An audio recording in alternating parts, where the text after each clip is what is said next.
古董會拆。佢哋話霸佔咗官地，要沒收晒我哋啲嘢啊嘛。你傷唔傷心啊？所有嘢隨遇而安，我哋做人只不過係一種時代嘅記憶體啫。Ces gens-là ne sont jamais dans le spotlight. Ouais. Ce sont des voix qu'on n'entend pas. Il y a une fierté, une attitude face à la vie. Ça m'a donné une vue sur Hong Kong et une impression de plus de profondeur. 師傅，你叫咩名啊？我叫黃洪權，你係木師傅幾多年啊？我屋企咧就係鋸木嘅，至少咧喺木廠長大，即係由1982年都喺呢度40幾年。我一生人咧就係呢3年好最辛苦呢3年，冇咁嘅條件能夠 set up 一間木廠，我要生存㗎，冇辦法之中咪做啲所謂環保啊，窮則變啊，睇點可以能夠繼續經營咧？就睇中人嗰啲傾到電燈杉。古董拆咗，你同妹妹會搬間廠去邊啊？冇。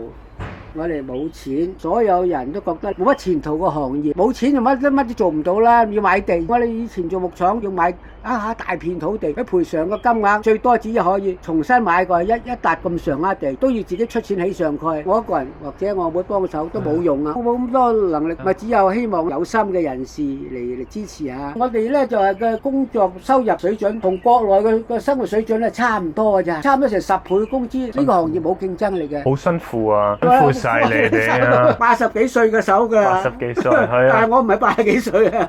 大自然，大自然係啊，救助你啲咩啊？樹木喺大自然裏邊咧，孕育所有生命㗎。我哋只不過都係動物嚟嘅咋。樹木咁有用，一定要珍惜佢，唔能夠唔用就劈咗佢啦。一種感恩嘅態度，呢個最重要啊！天生萬物以養人，人要德行以報天。